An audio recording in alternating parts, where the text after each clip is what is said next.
That was really special to me. I had a question about that scene as well.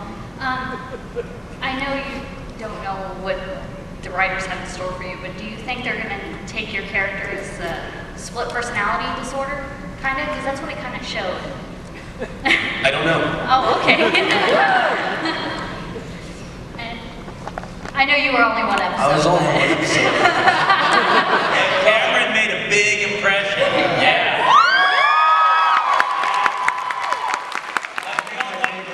The ones I do in season 2. We all walked away that first time that you were in the interrogation room, and we were just like, damn, yeah. Great, thank you. Yeah, Well, thanks. it's funny because I'm actually looking down at Cameron down there on the end a couple of times, and he's making that face, and he's kind of creeping me out, dude. Because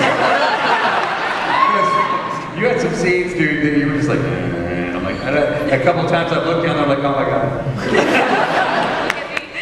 All right, thanks for the question. Who's next? Hi, how y'all doing? Good, how are you? Oh, your shirt matches you. That's pretty cool. Why not? Yes. Well, first of all, thanks a lot for being here.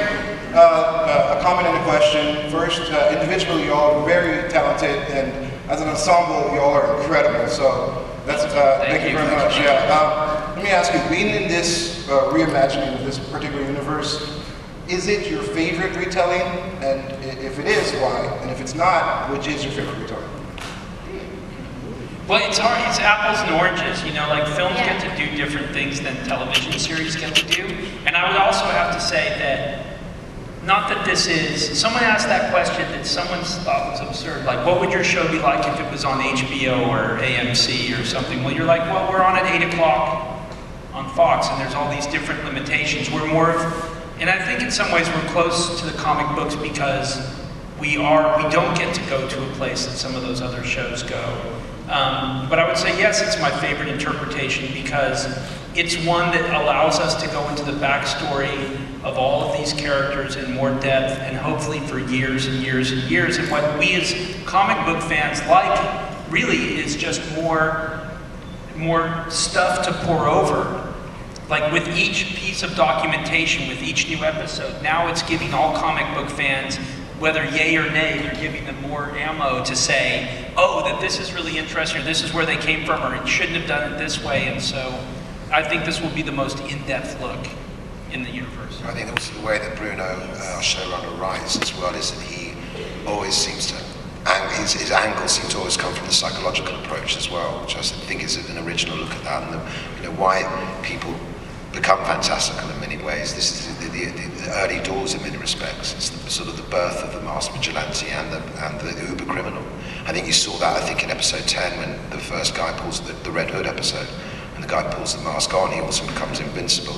So it's the birth of that idea, and I think that's why I love the show, because you're watching the world develop from that point.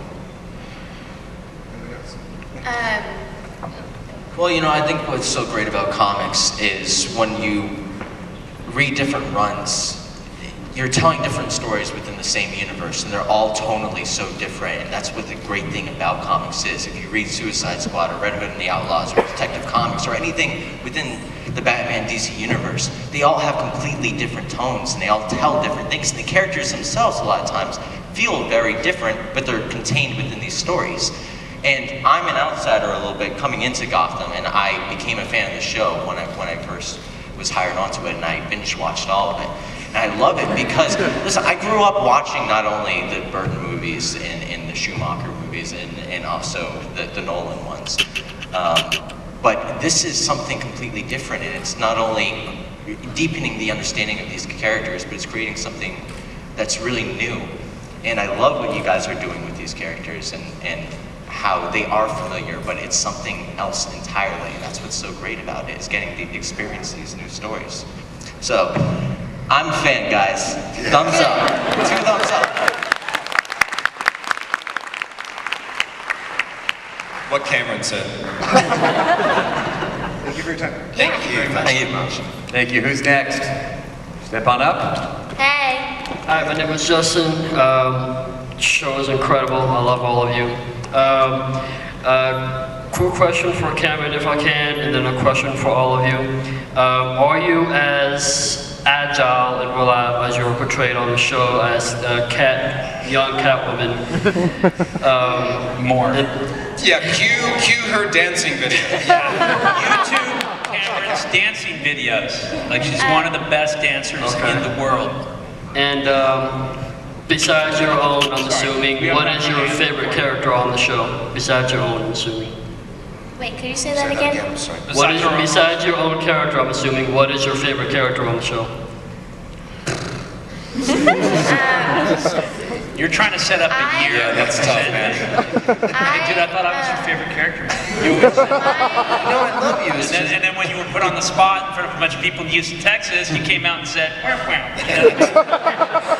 What's that? My favorite character is Fish Mooney, not only because she was created for the show, but because I feel like she's someone that all women, whether they know it or like it or not, that's who we want to be. She's very independent, she's fierce, she's sexy, and oh, she is. Yeah, she is. And I think it's great because in Gotham, there's no racism, there's no sexism. Everybody is equal, and I think Jada did an amazing job playing her, and that's why I think that's why I know she's my favorite, because she's the epitome of what women, and I think men too, but women see themselves as. So.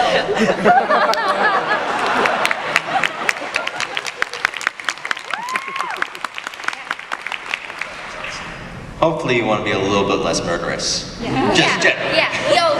Definitely. Not. We should all say Fish Mooney because then we're safe. Yeah. Well, also I want to give a compliment to someone else who isn't here. I really love what Robin does with. Yeah, he's absolutely. Oh, yeah.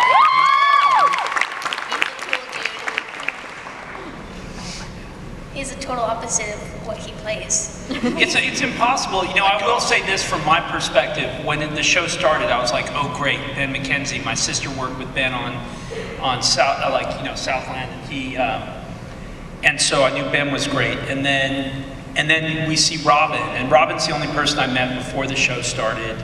And then you think, wow, in this character, especially when the show starts, if the Penguin's really good, it has gravitas and isn't just a jokey character, our show will be it'll vibrate on that side of things.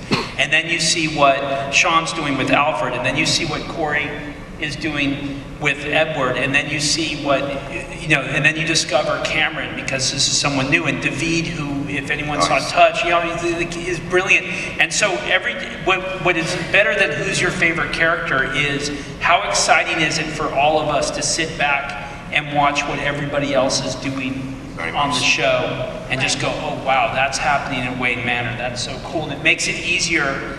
It's just a total team effort. It's just completely ensemble in that regard. So I think everybody would probably say that, right? Awesome. Thank you so much for the question. And you're next. Hey guys. Hey, I like your shirt. Thank you. It's a Comicpalooza shirt. Cool. There you go. Been there. My name is Amber. I just have to say that I'm very sorry, because at first I was like, I really like Batman, and then you guys really have wowed me, and it's really become like my favorite thing to do on Tuesday, because it gets caught on my DVR and stuff like that. So I'm at school and I'm like, yes, Gotham tonight. Anyways, I have a question for the guy who plays Alfred, because I'm really bad with names, I'm sorry. Sean. Sorry, Sean. Probably forget my name too, it's okay. Amber. It's your problem, not ours. That's very true. That's very true. And I'll be seeing you later, so. That's okay, you don't know my name, so I'm saying. Actually, I believe it's Donald or something like that. That's close. Donal. Sorry. I have a little bit of redeeming quality. I love Alfred. Alfred is such a cool character, and so like in the 90s in the video game, it was very cool to see these little things that Alfred would do. Do Do you find it difficult to kind of know when to draw the line just personally with your script when Alfred becomes like more like a father figure or more like, you know, I mean, because he is kind of like the Wayne family employee. Well, that's the great thing about our showrunners and our writers is that you feel as an actor you're getting there yourself, but in actual fact there's a very sort of gentle guiding hand pushing you in the direction they want you to go. But it was collaborative in many respects, like with Bruno and with Danny. Both of them come from London as well. We were quite set on the idea of making him represent the common man more, as opposed to some of the Alfreds you've seen in the past, and giving him a past. So it's the development that I find fascinating as he grows, and the way that he lives his lifestyle, being so cosseted, which you haven't seen before, is he's restraining himself, and by being put in a position of responsibility by bringing up this damaged young boy, they find a sort of common denominator. And it's only when you see Alfred's past, visit him, and that's what I thought was wonderful about some of the writing, that Alfred doesn't sort of expostulate himself, he doesn't talk about himself. Yeah. This character called Reggie does. And you see the child, you see the position from that, you can see which way Bruce is very capable of going at that point. He could go to the dark side, or he could go to the sort of the disciplined, cosseted lifestyle that Alfred leads. So at first, it's a general sort of growth with both the characters. And I think only after, when he gets stabbed, that he softens. I think you'll see him soften a lot more and slightly and be warm, because I think he discovers his own mortality. He never gave a toss about anybody else before, because it was just him, and he was angry and he was war damaged.